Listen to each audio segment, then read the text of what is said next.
Et j'invite maintenant Henri Foulque à peut-être nous faire part des réflexions du Conseil de l'Ordre. Monsieur le Président, Mesdames et Messieurs les académiciens, chers maîtres, et je me retourne avec émotion vers François Richard, dont j'étais l'externe quand tu étais chef de chez Monsieur Cus. Voilà. Donc, merci beaucoup de nous avoir proposé au Conseil national d'évoquer des questions. La question qui nous était posée, c'était quelles sont les spécificités de la pratique de la chirurgie par rapport à la pratique des spécialités médicales, mais on va élargir aussi un peu le sujet. Donc voilà, c'est des informations de la section formation et compétences médicales du Conseil national. En ce qui me concerne, donc Henri Foulque, je suis spécialiste en chirurgie générale, compétent en gynéco et en cancéro, et je suis chirurgien libéral et je ne fais que de la chirurgie gynéco à Amiens. Donc Amiens, vous avez sa cathédrale, ses ortillonnages et puis donc un centre Simu Santé, mais bon, ça c'est peut-être plus connu. La formation initiale. La formation initiale, on sait bien que c'est un compagnonnage technique long au sein de structures par définition stressantes, et ce qui explique quand même le côté brut, parfois rugueux des chirurgiens, que les autres médecins connaissent aussi.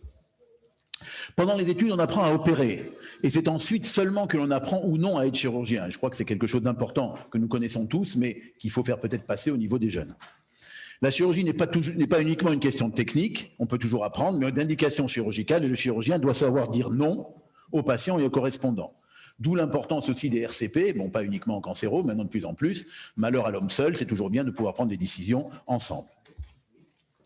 N'oublions pas quand même que le chirurgien est d'abord un médecin. La relation médecin-patient, appréhender l'être humain qui est devant soi, anticiper ses réactions et surtout expliquer ce qu'on va faire.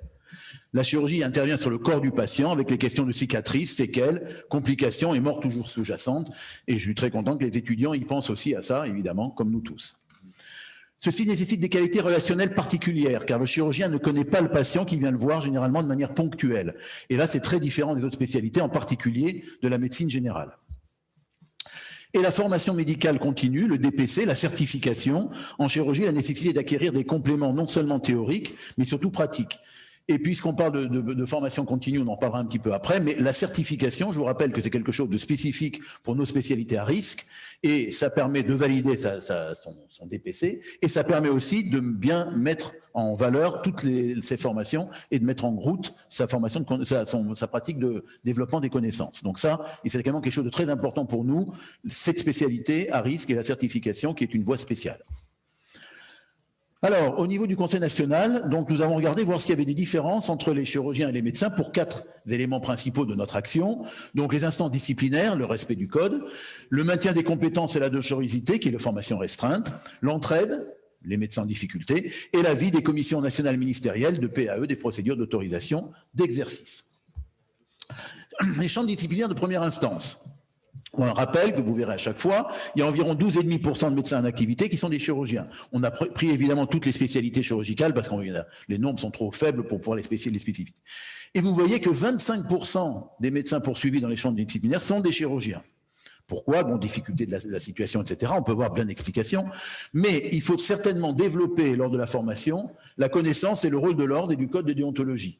C'est certainement fait. Peut-être pas toujours assez, ça on peut toujours se faire des reproches ou en faire aux autres, mais c'est très important parce que je vous rappelle que c'est souvent des drames personnels pour tous les médecins, chirurgiens ou non, ces mises en cause disciplinaires, même s'il n'y a pas de condamnation à la fin, la mise en cause en elle-même est toujours un problème très pénible pour tous les médecins et les chirurgiens en particulier. La formation restreinte, elle concerne 2 choses, l'insuffisance professionnelle. L'insuffisance professionnelle, donc le médecin, il y a des experts qui considèrent qu'il n'est pas au niveau. 12,5% des chirurgiens, 30% d'insuffisance professionnelle. Pourquoi? Question, est-ce que c'est une trop faible pratique du développement professionnel continu? Donc je reviens à la spécialité à risque que nous sommes. Certainement, il faut développer l'accréditation. Quelque chose de récent, vous savez que l'accréditation est favorisée dans l'exercice libéral puisqu'il y a une prise en charge de la responsabilité professionnelle. Depuis peu, il semble que maintenant, les hôpitaux n'auront pas à payer quelque chose. Donc ça, c'est quand même important. Il n'y aura pas de frein par les structures hospitalières administratives vers ça. Donc je pense qu'il faut insister pour que l'accréditation se développe aussi dans le secteur public. Est-ce qu'il y a une articulation insuffisante entre la formation initiale et la formation ultérieure, primordiale en chirurgie? Et là, je laisse ça aussi à vos réflexions. Mais il faut trouver une solution. Formation restreinte, alors là c'est curieux, c'est l'état pathologique. C'est-à-dire le médecin, bon, l'alcoolique, difficulté, etc. Alors là, curieusement, il n'y a que 10%, beaucoup moins. Est-ce qu'il y a moins d'alcooliques? Est-ce qu'il y a moins de problèmes? On va voir. L'entraide, là c'est l'entraide au niveau du Conseil national qui a un des rôles importants de l'ordre, et de savoir est-ce qu'il y a beaucoup de... Là, on est comme les autres spécialités. Assez surprenant, donc sur ces deux éléments, il n'y a pas de situation péjorative des chirurgiens. Une information que le professeur Farge, que je remercie de nous avoir invités et de nous donner des informations complémentaires. Au niveau du CNG, vous en parlerez peut-être tout à l'heure. Donc, il y a peu de médecins en congé longue maladie et longue durée, et les chirurgiens encore moins que les autres. Alors, est-ce que c'est une culture chirurgicale qui suppose de ne pas se plaindre pour envoyer une image de force, de résistance inhérente à notre culture? Est-ce que ce sont des critères qui sélectionnent ipso facto les futurs chirurgiens? Peut-être faut-il y réfléchir. La PAE. Alors là, très surprenant, le pourcentage de chirurgiens dans les avis des commissions nationales. Elle explose, c'est-à-dire que maintenant, 32,5% en 2020 des dossiers sont des dossiers de chirurgie. Pourquoi? Est-ce qu'il y a, ça vient de la diminution régulière de la proportion des flux entrants dans les spécialités, puisque ça diminue, vous en parlerez certainement tout à l'heure. Soyons brutals, est-ce qu'il n'y a pas assez d'étudiants formés en France et en Europe dans les spécialités chirurgicales? Je vous rappelle, les PAE, c'est les PADU, hors Union européenne. Y a-t-il trop de postes hospitaliers qui ne les intéressent pas? Question désagréable, mais peut-être faut-il se la poser. Et une évolution qui est certainement aussi une révolution qui a été un peu abordée tout à l'heure, ce sont les nouvelles spécialités, les champs de compétences, les nouvelles techniques. La chirurgie interventionnelle, la radiologie interventionnelle, les cardiologues, on ne parle pas des gastro non plus, mais si, il faudra en parler quand même. Tout ça, qui le fait? Il va certainement falloir une transparence pour savoir un peu qui fait quoi, qui a le droit de faire quoi, qui justifie. Et je vous rappelle quand même un détail qui n'en est évidemment pas un, l'intérêt du patient. C'est ça qui doit nous guider. L'intérêt du patient, qu'il sache à qui s'adresser et dans de bonnes conditions. Comment faire donc?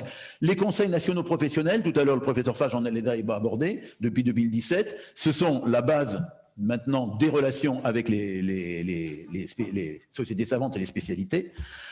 La Fédération des spécialités médicales, que je vous cite, parce que vous connaissez probablement, et vous savez peut-être surtout que le président est le professeur Olivier Goé-Aubrissonnière, qui est un des membres de votre académie. Donc, vous êtes au premier plan. L'académie, bien entendu, puisque vous représentez la chirurgie, et quand même accessoirement l'ordre, puisque son rôle est de veiller à la qualité des soins et au maintien de la compétence et de la probité du corps médical.